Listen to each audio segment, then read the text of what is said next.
The elegant Mordesh tossed and turned in bed, sighing in frustration. Her head turned to the sleeping form next to her, and she slowly moved herself out of bed, passing through the red veil curtains, a hand tugging on her pointed ear anxiously.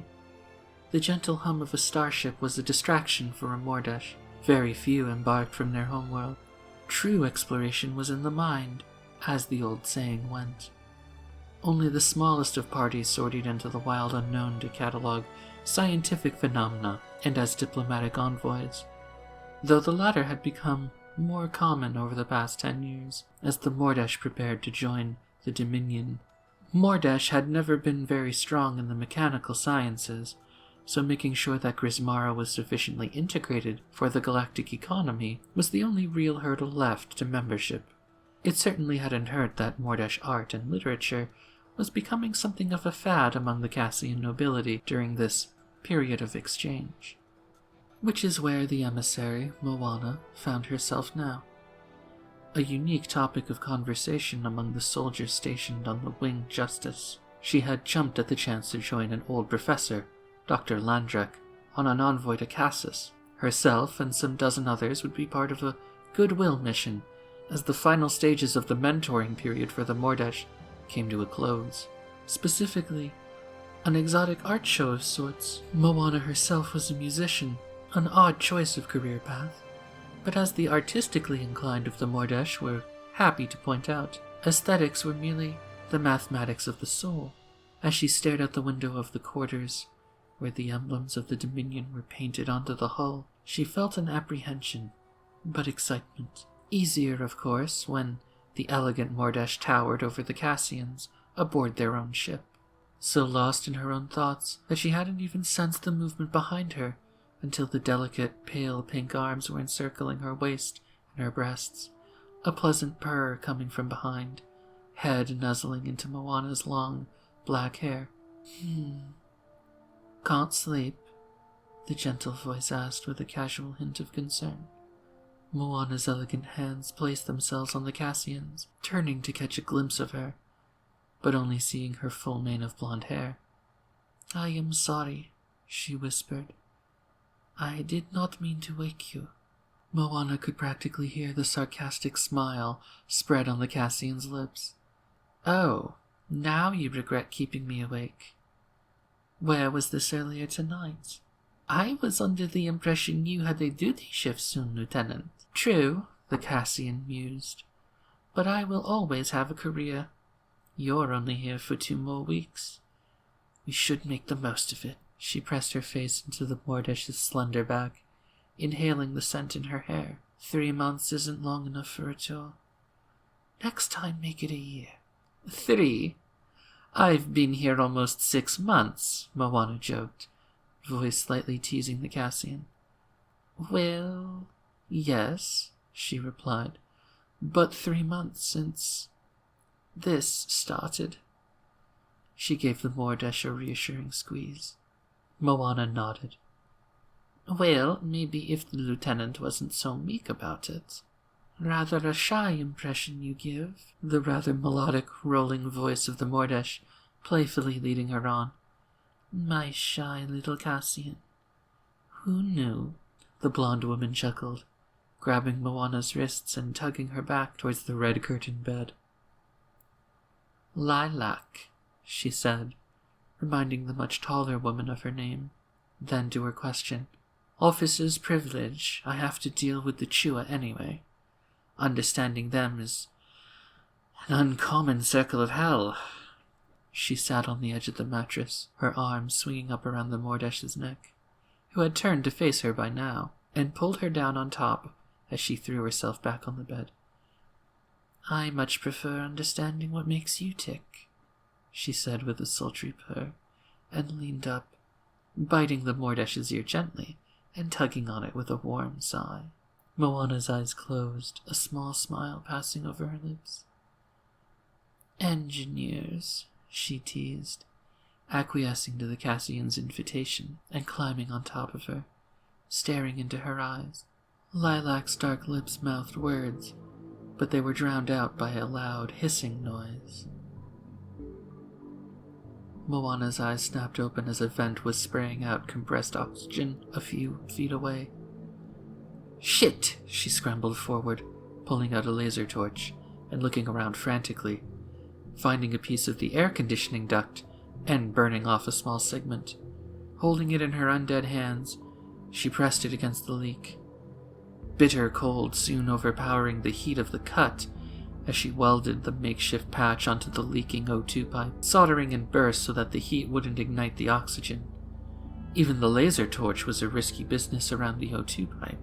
Lifting her hand, she noticed it was both burned and frostbitten at various places. She'd need to make a trip to medbay. Taking a glance at where she'd burned out the AC duct, she groaned. Scrap metal and duct tape would do, but that meant a hunt in the Granock section for empty beer cans. Moana volunteered to be emergency response in the subway, the vast access corridors in the underbelly of the Gambler's Ruin. It was a job Mordesh were keenly fit for. Little things like hull breaches weren't much of a concern to them, beyond danger of spacing. But keeping your harness on ensured safety. The lack of air was only uncomfortable for the nigh-immortal Mordesh, so being on hand in the aging derelict to constantly survey for maintenance, where faulty sensors had long since stopped reporting with any reliable track record, the subways were not where mechanics really wanted to go. Not before the power could be shut off, and not without proper equipment, or what passed for proper equipment on an exile arc ship. But the solitude was what Moana enjoyed. It would be days, maybe even weeks, without running into another subway rat, and not really needing the comfort of a bed or a sleeping bag. She could simply sleep away in the subways when she needed to rest her mind. But now a trip was necessary. She tried to slink by the least traveled decks on the Gambler's Ruin. But after 300 years of inbreeding and a space that was still the same size as it had been at the start of their rebellion, and the recent arrival of Oran refugees, along with the additions of the Granock and Mordesh, there weren't really any solitary decks left, so Moana forced herself to walk amongst the crowds. Sneering was expected. Mordesh were the odd man out among their allies, and though the contagion was perfectly harmless to them, in its controlled state under the Vitalis, the fact Moana was almost infamous for being among the Mordesh that barely covered up caused quite a wide gap to appear in any crowd she traveled through. Although the Oran, not having been around long enough to see a Mordesh fall to the madness of the contagion, seemed mostly curious about the rather obvious Mordesh amongst the race of recluses. But had they watched her for more than 2 minutes, they could count the number of times her eyes constantly glanced over her own half-naked body, eyeing the mechanical vials that held her Vitalis in place, stapled to the flesh of her decaying body. Not pride or exhibition, but paranoia, her own fingers rubbing over the crystal tubes pathologically to make sure they were still connected to her body. She had tried to wear more conservative clothing many years ago, some years after the evacuation, but that had just meant her opening her collar to peek at her tubing every 5 minutes. Her human supervisor at the time, a rugged mechanic she could only remember as Scruffy, rubbed his forehead after 3 days of this and told her to go back to being naked. Entering the med bay, she quietly nodded to the orderly on shift and sat down at one of the examination tables. Although orderly was the most incompatible word for an exile medbay. You just waited for the doctors to get to you, and if you weren't screaming in pain, you probably weren't a triage priority. Although one of the medbots did come round and quickly scanned her injury, uploading the data to the central computer so the staff could sort their priorities in a somewhat less chaotic fashion. She took to staring at the swirls and bubbles in her Vitalis as a diversion, one that kept her quite enthralled in her own thoughts, until a slight cough roused her from her trance. An old acquaintance of hers, Dmitri Yagola, came up to her. He was familiar enough, even if his jaw was now reinforced with biotic plates, along with much of the rest of him. Of all contagion sufferers, he had fared particularly poorly, turning the scorched hand over several times. You managed to damage yourself quite handily this time, he said, though through his voice synthesizer it was hard to determine if his pun was intended to be a joke. Just fix it, Moana quietly murmured, eyes averting from the personal contact and focusing on the door. He wordlessly drew out a small actuator and ran it over the treatment area. After a minute of this in silence, where Moana had refused to make contact with him, he offered a suggestion. You know, the Orin are preparing to hold a concert of some kind in the near future. I am not sure what Orin music or poetry is like, but they insist that a show of success, yet regret, is necessary for morale. Perhaps you would like... No, came the bitterly cold reply. The medic sighed. You cannot stay trapped in those access shafts for all eternity. Even for one of us, you're an amazingly antisocial associate. Not receiving a response, he went on. We don't know how long we will be forced to fraternize with the fleet. Making friends wouldn't hurt, would it? Why? She asked, rolling her eyes. They will all end before us anyway. Dimitri paused for several moments, settled on glancing down at the small actuator. He was about done, but he pretended that there was more work being done on the dermal regeneration, looking to the solemn, pale eyes of his old friend. They're not Cassian, Moana, he declared quite assuredly. This finally drew a reaction, although it was a bitter glare. She tugged her hand away, stepping up and started off on her own. I feel fine now, thank you, Doctor, she practically hissed on her way out. Moana Ayanov, the male Mordesh commanded, and the force of his exclamation seemed enough to get the dark-haired woman to turn back his way, though with a condescending scowl. I know you and we were not as well acquainted as I would have wanted those 90 years ago, he stumbled. But I know I saw you happier those few short months than I ever saw you, before or behind. He sighed. I can only imagine what kind of fall you suffered when you came from such a heaven into this, he indicated his own cybernetic body, this hell. Moana shook her head, eyes narrowing as her ragged, now dreadlocked hair waved about her face. That's the point, Dimitri, she scowled, though at this her eyes nervously averted from his face again, her voice sounding particularly tired. Both paths would have led us to hell. Dimitri didn't try to stop her from leaving the second time. Lila! The panic cry was unintended, as the Mordesh woman pressed towards her view screen. Lila, I didn't know how to get through to you.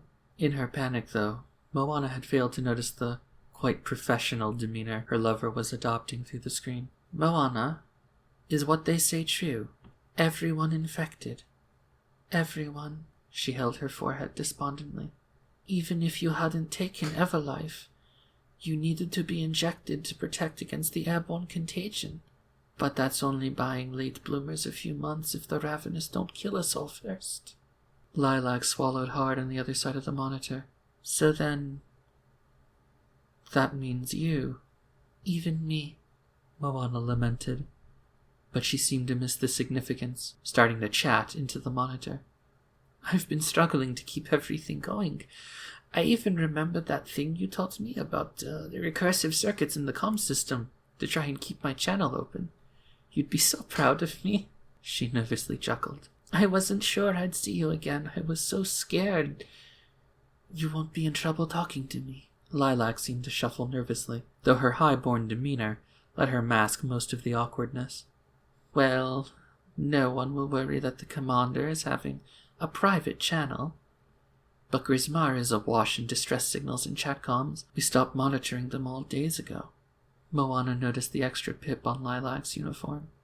You'll have a ship now, she exclaimed excitedly, almost as if it were the old days, and she was catching up on the latest updates to her lover's career through their long-distance relationship. Lilac reluctantly nodded. I'm in command of a patrol ship now. Eldon's Justice might get a full star cruiser in a few years. she mused, playing along with the nostalgic game for but a moment. Moana smiled, but her mind circled back to her earlier words. We? You mean you're part of the blockade? Lilac didn't answer, turning her eyes away from the monitor. How long? It seemed like Lilac wouldn't answer again, eyes hiding behind her luminous blonde hair. But eventually... 3 weeks? Why didn't you? Moana began, but couldn't bring herself to finish the sentence, let alone contemplate the implications behind it. Lilac stiffened, assuming her military demeanor again. The Emperor himself declared the blockade. I would have risked treason. He is just as much your Emperor as well, you know. His will is for the benefit of the Dominion. Chris Mara hasn't officially joined the Dominion, Moana bitterly retorted. The Dominion maintains order, Lilac replied, though without the patriotic fervor her words probably deserved. It was more a circling of quiet acceptance. And the plague is a threat to the entire galaxy. Moana's voice rose in pitch, frantic for a way out. What if I could get a ship? A shuttle, maybe? You could pick me up. We could be together. Lilac's dark eyes teared up, shaking her head no, but unable to let the word move past the lump in her throat. If you leave the surface... She swallowed hard, taking a deep breath. If you leave the surface, you will be an enemy of the Dominion. Don't make me shoot you down. And with that, she rather hastily reached forward, switching off the link. Moana slammed her hands into the monitor. No! No, come back! She wailed as she tried to trace back the signal, but no response came, as the mortar sat cowering in her room, staring at the blank screen. Come back for me, Lila, my precious Officer Lilac. Please, I forgive you. She whispered, but no answer came from the black screen. Moana curled her knees into her chin, burying her teary eyes into them. A loud, buzzing sound distracting her. The whir was shaking the pipes in the subways. Moana stirred from her rest to the loudspeakers blaring internally in the gambler's ruin. Attention! Attention! All exiles report to the nearest briefing comm. Announcement in 3 minutes. This is not a drill. All exiles report to the briefing comms. This is not a drill. Briefing comms.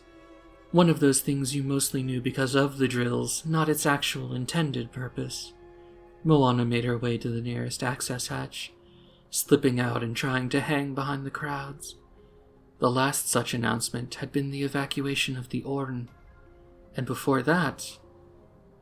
Moana struggled to remember what crazy engagement led to her first briefing. But the crowds had gathered, and soon the voice of someone Moana didn't recognize, though he was undoubtedly Granok, came through. Exiles, I am pleased to be the first to relay? The first to tell you that the rumors are true. The brave exile explorers have discovered the planet Nexus, home of the Elden. At this, murmurs spread through the crowd, even Moana raising an eyebrow in interest. The announcement continued. Now I'm sure I don't need to let you know that the Ark ships are... Well, let's be honest, folks, they're a bunch of crap. We aren't long for this galaxy if we stick in these rust buckets for very long. The Dominion has no presence on Nexus. In fact, we don't even think they know it still exists.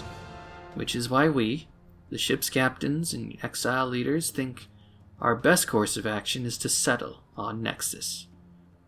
Over the next few days, non-essential personnel and all civvies will be placed into cryostasis for the trip. Congratulations, people.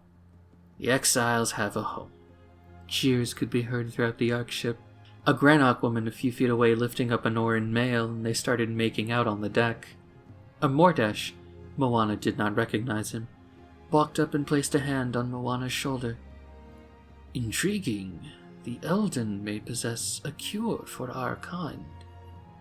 He seemed far too excited in the possibilities to stay for a reply.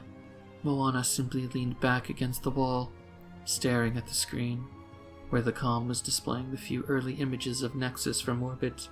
People around were still chatting and hugging, cheering and kissing in celebration. Moana scoffed at the screen, studying it for a moment with her pale, milky eyes. Eldon's justice.